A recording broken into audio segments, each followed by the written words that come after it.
ஓம் சாய்ராம், ஜெய் சாய்ராம். என் அன்பு குழந்தையே, காலையிலிருந்து உன்னுடைய பெயரை சொல்லி நான் அழைத்து கொண்டே இருக்கின்றேன். அதை நீ காதில் வாங்காமல் உன்னுடைய வேலையை நீ செய்து கொண்டிருக்கின்றாய்.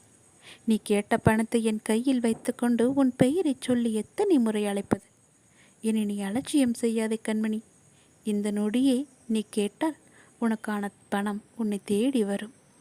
எவ்வளவு நேரம் நான் காத்திருப்பேன். ஒரு முறையாவது உன் அப்பாவை திரும்பி பார்க்க மாட்டாயா? உன்னுடைய பெயரை சொல்லி அழைப்பது உன் காதில் விழவில்லையா? என்னை கவனித்துவிட்டு பிறகு உன் வேலை பார். நான் உன்னுடன் இருக்கும் வரை எந்த கட்ட சக்திகளும் உன்னை நெருங்காது. உன் கர்ம வினைகள் விலகிவிட்டது. செல்வம் உன் வீடு தேடி வரும். எந்த உறவு உன்னோடு இருந்தாலும் இல்லாவிட்டாலும் எப்போதும் உன்னோடு நான் இருப்பேன். உனக்கு துணையாக உன் சாயப்பா நான் இருப்பேன். நீங்கள் மகிழ்ச்சி அடைவீர்கள். யாரேனும் நூற்றுக்கணக்கான விஷயங்களை உங்களுக்கு எதிராக கூறட்டும். ஆனால் கசப்பான எந்த விதத்திலும் எவ்விதத்திலும் அவர்களுக்கு பதில் அளிக்கும்படியான சீற்றம் கொள்ளாதீர்கள். இவ்வாறான விஷயங்களை எப்போதும் சகித்துக் கொண்டிருப்பீர்களேயானால் நீங்கள் நிச்சயம் மகிழ்ச்சி அடைவீர்கள். பொறுமையும் நம்பிக்கையும் வேண்டும். இனியாவது உன்னை நீ காத்துக் கொள்வது நல்லது. உன்னை துரத்தி அடித்தவரும் உன்னை ஒதுக்கியவரும் காரணமில்லாமல் உன்னை காயப்படுத்தியவரும் வியக்கும் வண்ணம் நீ உயரப் போகிறாய். அதை நடத்தி காட்டுவேன். என் பக்தனாகிய நீ என்னை நினைத்து கொண்டிருக்கும் வேளையில் உன் துயரங்களை போக்குவது எனது கடமை. வெகு விரைவில் நடக்கும். கவலைப்படாமல் இரு. நான் உன்னுடன் வந்திருக்கிறேன். என்னை நீ இறுக பிடித்துக்கொள். உன்னை விட்டு நான் எங்கும் போக மாட்டேன். நீ பொறுத்திருந்து பார். நடக்கப் போவதை பார். கவலைப்படாமல் இரு. நான் உன்னுடன் வந்திருக்கிறேன். என்னை நீ பிடித்து கொண்டாய் அல்லவா?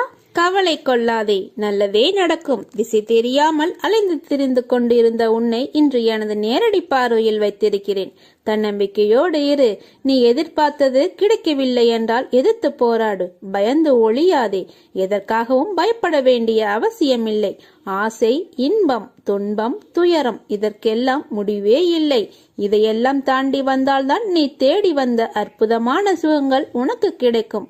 அன்று என்னை நீ முழுவதுமாக புரிந்து கொள்வாய். விரும்பிய வாழ்க்கையை நீ புரிந்து கொண்டு பிறகு ஏற்றுக்கொண்டு அனைத்தையும் சகித்துக்கொண்டு கடந்து வந்து விட்டாய். இனி கவலை எதற்காக இந்த பயம்? நான் இருக்கிறேன். எவ்வளவு வேதனை, எவ்வளவு துயரங்கள், இதில் இருந்து நீ மீண்டு வந்திருக்கிறாய். நான் உன்னை கைவிடுவேனா? இனி நடக்கப் போவதை பார்த்து வியக்கப் போகிறாய். தைரியமாக இரு. நீ ஜெயிக்கப் போகிறாய். இது என் அன்பு வாக்கு, சத்திய வாக்கு. உன்னை தேடி நான் வரப்போகிறேன். நீ என்னை வரவேற்க தயாராக இரு. உன்னை மகிழ்விக்கவே நான் வருகிறேன். உனது கர்ம பலன்களை விலக்கி உன்னை அனைவரும் வியக்கும்படி செய்வேன். கவலைப்படாமல் இரு. என்னை வரவேற்க தயாராக இரு. உன்னையும் உன் குடும்பத்தையும் பாதுகாக்கவே நான் வரப்போகிறேன். அதுவரை பொறுமையாக நம்பிக்கையோடு இரு. நம்பிக்கைதான் வாழ்க்கை. அப்பா நான் இருக்கிறேன். என் பாதங்களில் நீ சிந்திய ஒரு துளி கண்ணீரும் வீண் போவாது. உன் மனதில் ஓடும் எல்லா எண்ணங்களும், ஆசைகளும், கனவுகளும் நான் அறிவேன். எதிர்காலத்தின் வாழ்க்கை எப்படி இருக்க வேண்டும் என்ற கனவுகளை அழகாக உன் மனதில் கோட்டை கட்டி வைத்துள்ளாய். அந்த மாளிகையில் உள்ள அனைத்து உறவுகளும் எப்படி இருக்க வேண்டும் என்ற உன்னுடைய எதிர்பார்ப்புகளும் அவர்கள் இன்னும் உனக்கு சொந்தமாகவில்லை. ஆனால் அவர்களை எப்படி பார்த்து கொள்ள வேண்டும் என்பதை உன் மனதின் எண்ணத்தை நான் உணர்கிறேன். உன் வாழ்க்கை அழகான எதிர்காலத்துடன் போர்க்காலமாகத்தான் இருக்க போகிறது. நீ எதற்கும் பயப்பட தேவையில்லை. உனக்கு நினைத்தது போன்ற வாழ்க்கை உனக்கு கிடைக்கும். ஆனால் வாழ்க்கை கஷ்டங்கள் இல்லாமல் எப்படி இருக்கும்? பகல் இரவு என இருப்பது போல இன்பம் துன்பம் என்ற இரண்டு பக்கங்களும் இருக்கும். வாழ்க்கையில் நிம்மதியான சந்தோஷமான சூழ்நிலைகள் அமைய வேண்டுமென்றால் சில மேடு பள்ளங்களை தாண்டித்தான் வந்தாக வேண்டும். உழைத்து அதற்கான தகுதியை நீ வளர்த்துக்கொள். நிச்சயம் நீ வெற்றி பெறுவாய். அதில் நான் உன்னை வெற்றி பெற வைப்பேன். நான் சில உனக்கு அறிவுரைகளை கூறுகிறேன். நிகழ்கால வாழ்வு என்பது மிகவும் முக்கியம். எதிர்காலம் நல்லதாய் அமைய வேண்டுமென்றால் என் சொல்படி நடந்து கொள். நான் கூறுவதை காதில் வாங்கிக் கொண்டு உன் புத்தியிலும் மனதிலும் பதித்து வை. உன் வாழ்க்கையில் நீ அடுத்த நிலைக்கு செல்ல போகிறாய். அதனால் இப்போது இருக்கும் துன்பத்தை பற்றி கவலைப்படாமல் உன் வேலையை தொடர்ந்து செய். நீ வெற்றி பெறுவாய். உனக்கு நான் துணையாக இருப்பேன். ஏன் இத்தனை கேள்வியும் கொதிப்பும்? உன் மனதில் இருக்கும் அனைத்தையும் நான் அறிவேன். நான் பெற்றெடுத்த பிள்ளை நீ. உன்னை விட்டு நான் எப்படி போவேன் என்று நீ எப்படி நினைக்கலாம்? உன்னை வலுப்படுத்தவே நான் வந்துள்ளேன். நீ அறிந்தது இந்த ஒரு ஜென்மத்தில்தான் நான் உன்னுடன் இருக்கிறேன் என்று. எல்லா ஜென்மத்திலும் உன்னுடன் தான் நான் இருக்கிறேன், இருந்தேன், இருப்பேன். உன் உயிரின் அகண்டமாய் உன்னுடன் தான் நான் இருப்பேன். உனக்கான எல்லாம் நான் தருவேன். கொஞ்சம் காலம் பொறுத்து கொண்டாய், இன்னும் கொஞ்சம் பொறுத்துக்கொள். உன்னை புறக்கணித்தவர் உன்னை தேடி நீ காட்டிய அன்பானது தூய்மையானது என்று உணர்ந்து வருவார்கள். உன் அன்புக்காக ஏங்கி உன் அருமையை புரிந்து வருவார்கள். உன் ரணப்பட்ட மனதிற்கு மருந்தாக உனக்கு சுகம் பெற செய்வேன். இப்போது உள்ள மனநிலை கஷ்டங்களை பார்த்து மறுத்து போய் கண்ணீர் வற்றி இருக்கிறாய். இதை அனைத்தும் நான் மாற்றி அமைப்பேன். நீ என் மேல் கொண்ட பக்தியானது உலகை விட பெரியது.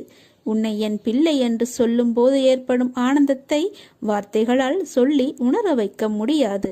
என் பிள்ளைகளுக்கு வாழ்க்கையில் நல்ல விஷயங்கள் அடியெடுத்து வைக்கும் காலம் வந்துவிட்டது. நீ என் பிள்ளை, அன்புக்கு பெயர் கொண்ட பிள்ளை. உன் மனதில் குதர்க்கமான எண்ணங்கள் எழுந்தால் அதை விட்டுவிடு. அதை பெரிதாக எடுக்காதே. மனமும் புத்தியும் நமக்கு பாதி நண்பன், பாதி எதிரி. அதனால் அவற்றை என் பாதத்தில் வைத்துவிடு. நான் பார்த்து கொள்கிறேன். நிறை குறை என எல்லோரிடமும் உண்டு. அதை திருத்த நீ முயற்சி செய். இப்படி குறையுடன் இருக்கிறோமே என்று வருத்தப்படாதே. நான் இருக்கிறேன். என் ஆசியும் அருளும் உனக்கு உண்டு. நீ நன்றாக நலமுடன் நல்ல ஆரோக்கியத்துடன் வாழ்வாய். உன் அம்மாவாக அப்பாவாக என்றும் உன்னை அரவணைத்து காப்பேன். இந்த உலகத்தில் அனைத்து ஜீவராசிகளும் எனது கட்டளைக்கு உட்பட்டவை. அது யாராக இருந்தாலும் விதிக்கப்பட்ட கர்ம பலன்களை அனுபவித்தே ஆக வேண்டும். இது உலக நியதி. ஆனால் உனது கர்ம பலனையும் அனைத்து ஜீவராசிகளின் கர்ம பலன்களையும் சேர்த்து நான் சுமந்து கொண்டிருக்கிறேன். நீ செய்யும் அனைத்திற்கும் கணக்கு வைத்திருக்கிறேன். எனக்கு தெரியாது என்று மட்டும் நினைக்காதே. ஒவ்வொரு செயலிற்கும் தனித்தனியாக கணக்கு வைத்திருக்கிறேன். எல்லாவற்றையும் செய்துவிட்டு எப்படி உன்னால் அழைக்க முடிகிறது என்னை? எப்படி எனது நாமத்தை உச்சரித்து கொண்டிருக்கிறாய்? உன் மனதில் எந்த சலனமும் இல்லாமலாயிருக்கிறாய்? நான் உனது பாவ மூட்டையை சுமந்து கொண்டிருக்கிறேன். நீ செய்த தவறை உணர்ந்து கிடைத்த வாழ்க்கையை நிம்மதியாக வாழ கற்றுக்கொள். என் மீது முழுமையாக பக்தியை செலுத்து. உனக்குள் இருக்கும் கெட்ட எண்ணங்களை மாற்றுவதற்கு வழி செய்து கொண்டிருக்கிறேன். உனது சுபாவத்தை மாற்றிக்கொள்ள முயற்சி செய். உனக்கு வாழ்க்கையில் ஏற்பட்ட துயரங்களை விரைவில் அகற்றி உனக்குள் இருக்கும் கெட்ட சிந்தனைகளை ஒழிக்கப் போகிறேன். காத்திரு. நீ எனது பிள்ளை. உன்னை கண்டிக்க புத்தி புகுட்ட எனக்குத்தான் உரிமை இருக்கிறது.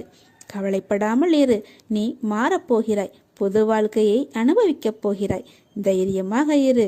ஜெயிக்கப் போகிறாய். அன்று என்னை புரிந்து கொள்ள முயற்சி செய்வாய். பேச முடியாமல் தவிப்பாய். என்னை தேடி அலைந்து ஓடி வருவாய். ஆனந்தத்தில் என்னை பார்த்து அழுது விடுவாய்.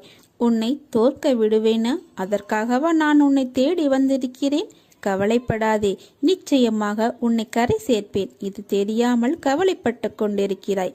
நம்பிக்கையோடு இரு. நம்பிக்கைதான் வாழ்க்கை. அப்பா நான் இருக்கிறேன் நிழலாக. பஞ்சபூதங்களான இவ்வுடம்பு அழியக்கூடியது, நிலையற்றது. ஆனால் அதனுள் இருக்கும் ஆன்மாவே பரம்பொருள். அதுவே அழியாததும் நிலையானதுமான பரிபூர்ண உண்மையாகும்.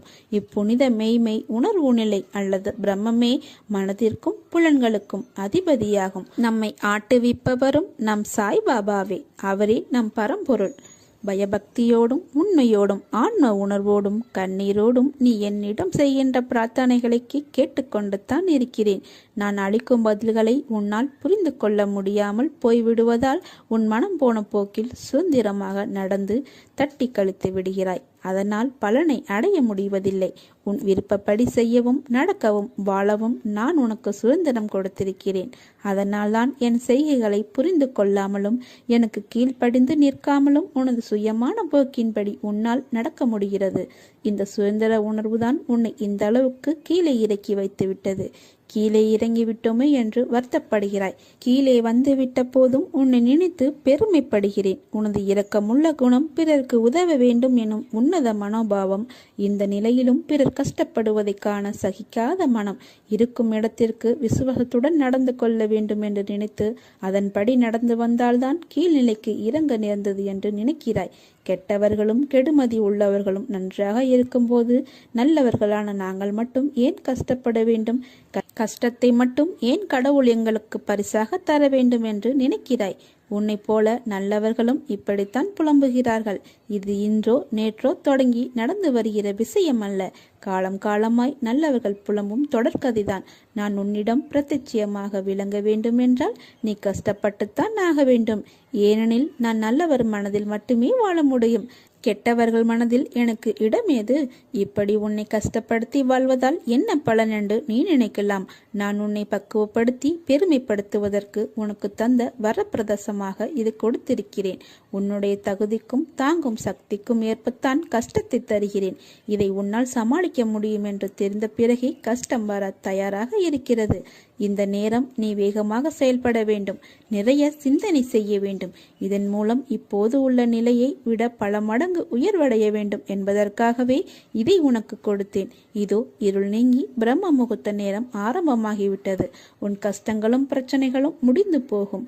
எல்லாம் நல்லதாகவே நடக்கும். எல்லா துன்பங்களும் விலகி புத்துணர்வோடு நீ இருக்க போகிறாய். சோர்ந்து போகாதே, தைரியமாக இரு.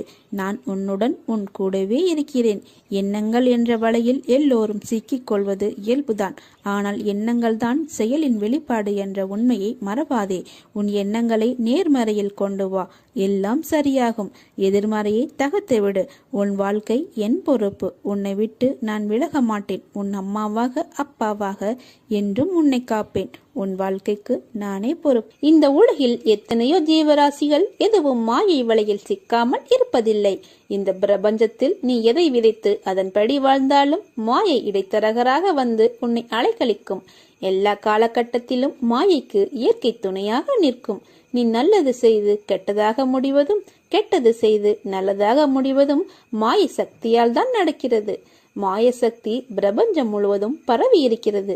உன் வினையை நீ அறுவடை செய்தாலும் நிகழ்காலத்தில் நீ வாழும்போது இடம், பொருள், ஏவலை பயன்படுத்தி உன்னை உயர்த்தவும் தாழ்வடையவும் செய்கிறது. இதை எதிர்கொண்டு தான் வாழ்ந்துதான் ஆக வேண்டும். நிகழ்காலத்தில் உனக்கு பல பாடங்களை கற்பிக்கிறது. இந்த மாயை வெல்வது எப்படி?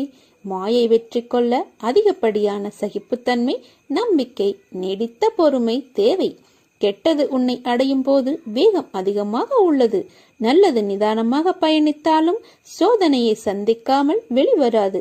முடிவு நீ ஏற்கும் பக்குவத்தில் தான் உள்ளது. மனதார அதை ஏற்றுக்கொள். மனதில் எதையும் தாங்கி சோகத்தில் மூழ்காமல் அதனோடு பயணிப்பதை மாயை எதிர்கொள்ள சிறந்தது. வருவதை ஏற்று மனதில் வெறுமையை உருவாக்கி மனம் அமைதி பெறுவதே மாயையை வெல்வதாகும். நற்செயல் சிந்தனை உன்னை உயர்த்தும். மாயை உன்னை சுழல விட்டாலும் வெற்றியை அளிக்காமல் விடாது. உன் வினை உன்னை துன்புறுத்தி வேதனையில் அலைய விட்டாலும் அதை மனதார ஏற்றுக்கொள். இதுவே வினையை அறுக்கும். இறந்த காலத்தையும் எதிர்காலத்தையும் மறந்து நிகழ்காலத்தில் உண்மையாக வாழ். நீ செய்த செயலை நினைத்து அது தவறான செயல் இருப்பதை அறிந்து அதை மீண்டும் வராமல் பார்த்துக்கொள்.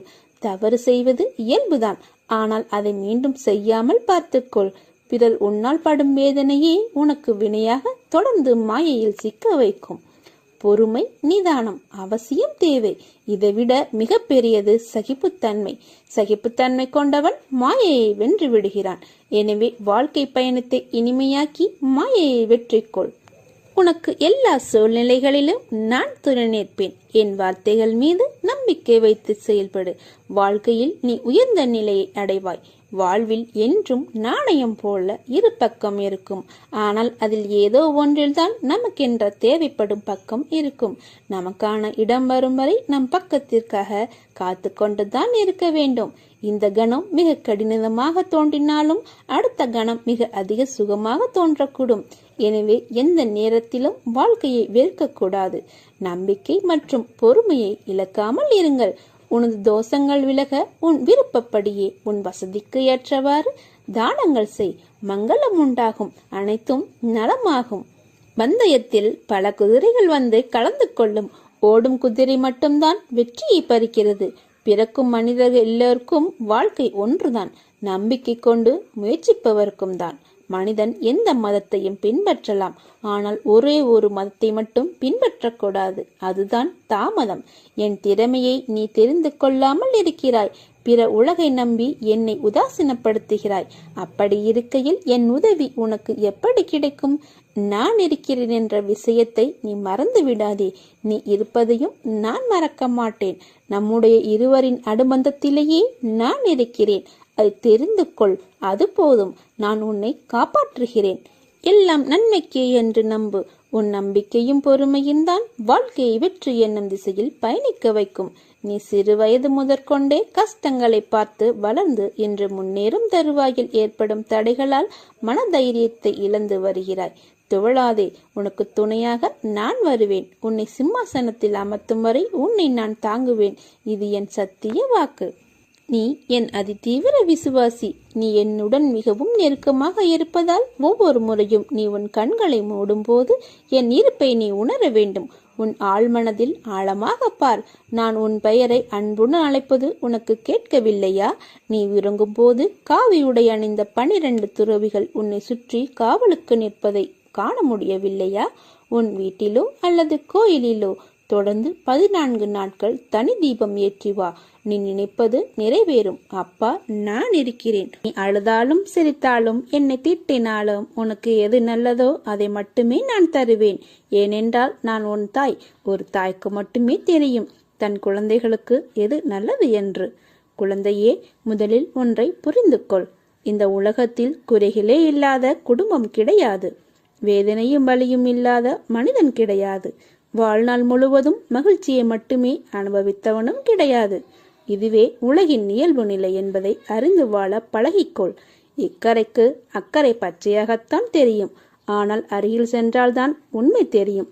அதுபோலத்தான் நீ நினைக்கும் சில விஷயங்களும். நான் உன் வாழ்வில் செய்ய நினைத்தது எதுவுமே தடைப்படாது. ஆகவே கவலைப்படாதே. உனக்கு எது நல்லதோ அது நடந்தே தேரும். இன்றைக்கு உன்னிடம் பிடிவாதத்தை உன் சாயப்பா கண்டேன். என் பிள்ளைக்கு வாழ்க்கையில் எல்லாம் கிடைக்க வேண்டும் என்றுதான் உன் சாயப்பாவின் ஆசை. ஆனால் அதில் சின்ன வித்தியாசங்கள் உனக்கு. நல்லனவற்றை மட்டுமே உனக்கு வழங்க நான் ஆசைப்படுகிறேன். என் பிள்ளை இன்றைக்கு பிடிவாதம் பிடித்ததற்கு அர்த்தம் வாழ்க்கையில் எனக்கென்று எதுவும் கிடையாதா? என் கனவுகள் நிறைவேறாமல் அப்படியே இருக்கின்றதே என்ற ஆதங்கம்தான். ஏன் எனக்கு மட்டும் இப்படி என் வாழ்க்கையை நான் சந்தோஷமாக அனுபவிக்க எனக்கு நேரம் நீங்கள் ஏன் தரவில்லை என்று என் பிள்ளை என்னிடம் ஏங்கும் அளவுக்கு வாழ்க்கையில் கர்மா என் பிள்ளையை கொண்டு போய் நிம்மதியில்லாத சூழ்நிலையை உருவாக்கி கொண்டு விட்டதே என்று என் மனம் வலிக்கிறது. சாயப்பா, உங்களைதானே என் உயிராக நான் கருதுகிறேன். உங்கள் சொல்தான் எனக்கு வேத வாக்கு என்று நினைக்கும் உங்கள் பிள்ளைக்கு நீங்கள் இப்படியாய் செய்வது என்று ஒரு பக்கம் கோபத்துடனும் வருத்தத்துடனும் ஏங்கி நிற்கும் நிலையை பார்த்து கண்ணீர் வருகிறது. ஏன் சாயப்பா, எனக்கு மட்டும் விதித்த விதி என் அன்பு எங்கும் எல்லோராலும் அவமதிக்கப்படுகிறது? ஏன் என்னை யாரும் புரிந்து கொள்ள மாட்டார்களா? தப்பு என்னிடமே ஏன் கூறுகிறார்கள் என்றுதானே உன் ஏக்கம், உன் கவலை. என் பிள்ளை நீ. மற்றவர்கள் எப்படியும் இருக்கட்டும். நான் என் சாயப்பா பிள்ளையாக அவர் சொன்ன வார்த்தையே உலகம் பேதம். அவர் வழியே எனக்கு வழி என்று இருக்கும் என் பிள்ளைக்கு நான் வழிகாட்டுகிறேன். அப்படி இருக்கையில் உனக்கு நான் அறிவுரை கூறுகிறேன். அந்த அறிவுரை நீ உன்மேல் தவறு என்றால்தான் நான் உனக்கு சொல்கிறேன் என்று நீ நினைக்காதே. நீ என் பிள்ளை என்பதை நீ புரிந்து கொள். உனக்கு எப்போதும் பக்க பலமாக நிற்பேன். உனக்கு நிச்சயம் ஜெயம் உண்டாகும். உன்னை விட்டு நான் விலகுவதும் இல்லை. உன்னை விலகி போகும்படி நான் செய்வதும் இல்லை. உன் அம்மாவாக அப்பாவாக என்றும் இருப்பேன். கவலையை விட்டொழியும். உறுதியுடன் இரு. என் பக்தர்கள் துக்கப்படுவதில்லை. சீரடியில் நீர் கால் வைத்த அக்கணமே உம்முடைய துன்பத்திற்கு முடிவேற்பட்டு விட்டது. நீ தடங்கல்கள் என்னும் கடலில் கழுத்து வரை மூழ்கி போயிருக்கலாம். துக்கமும் வேதனையுமாகிய படுகுழியில் ஆழமாக அமிழ்ந்து போயிருக்கலாம். ஆனால் யார் இந்த மசூதி மாயின் படிகளில் ஏறுகிறாரோ அவர் சுகத்தின் மீது சவாரி செய்கிறார் என்று அறிந்து கொள்ளுங்கள். வானமே இடிந்து மேலே விழுந்தாலும் உன் நிலையில் நீ உறுதியாக ஏறு. தாங்கும் சக்தியை நான் கொடுக்கிறேன். உன் பின்னும் முன்னும் நானே பாதுகாவலனாக இருப்பேன். பொறு.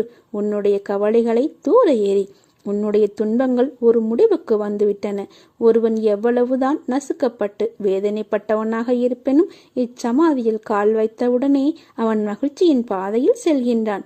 உனது எண்ணங்கள் அனைத்தும் நிறைவேறப் போகிறது. யாரும் இல்லையே, எல்லாம் தவறாக நடக்கிறதே, என்ன செய்வது என்று நினைக்காதே. உன் அப்பா சாய்பாபா நான் இருக்கிறேன். நல்லவனோ கெட்டவனோ அதை நான் பார்ப்பதில்லை. என்னை நம்பி முழுமையாக சரணடைந்து விட்டவர்களை நான் புறம் தள்ளுவது இல்லை. அவர்களுடைய அனைத்து விஷயங்களுக்கும் நான் பொறுப்பேற்கிறேன். அவர்களை காப்பதே என்னுடைய வேலை. அவர்களின் நன்மை தீமை கணக்கை பார்த்து காப்பாற்றும் தன்மையுள்ளவன் அல்ல நான். அதை வேறு ஒருவன் பார்த்து கொள்வான். அதற்கேற்ப பலன் தருவான். நான் தரும் நன்மைகள் அனைவருக்கும் பொதுவானவை. எனது தராசு தட்டுக்கள் யாருக்காக ஏறுவதும் இல்லை, இறங்குவதும் இல்லை. அதை போல என்னை 40 ஆண்டுகள் வணங்கியவனாக இருந்தாலும் சரி, 4 நாட்கள் வணங்கியவனாக இருந்தாலும் சரி, ஆத்மார்த்தமாக என்னை நோக்கி கூப்பிட்டால் உடனடியாக நான் ஓடி வருவேன். உன்னை கண்கு இலங்க விட மாட்டேன். உனக்கு ஏற்பட்ட விஷயங்கள், அவமானங்கள் எல்லாம் எனக்கு தெரியும். பார்த்து கொண்டுதான் இருக்கின்றேன். உன்னுடனே இருந்து உன் உணவு சாப்பிட்டு உன்னை ஏமாற்றுகிறார்கள் என்பதும் எனக்கு தெரியும். சில நேரங்களில் உயிர் விடவும் யோசிக்கிறாய். அந்த தவறான எண்ணத்தை உன் மனதில் இருந்து தூக்கி வீசு. என் பிள்ளைகள் கோழைகள் அல்ல. வாழ்க்கையே போர்க்களம், வாழ்ந்துதான் காட்டணும் என்று நினைக்கும் தைரியசாலிகள் என் பிள்ளைகள். உன் வாழ்க்கையை நீ வாழ். உன் கண்ணிற்கு ஆளானவர்களை நான் பார்த்து கொள்கிறேன். அவர்களை எப்படி பந்தாடுகின்றேன் என்று மட்டும் நீ பார். நீ தனியாக இல்லை. உன்னுடன் உன் அப்பாவாகிய நான் இருக்கும்போது நீ எதற்கும் கவலைப்படாதே. நாளை ஏதாவது ஒரு ரூபத்தில் நான் உனக்கு காட்சி அளிப்பேன். உனக்காக நான் சீரடியில் இருந்தே வருவேன். உனக்கு பிடித்த அப்பா நான் எல்லாவற்றையும் பார்த்து கொள்கிறேன். கவலையின்றி இரு, நல்லதே நடக்கும்.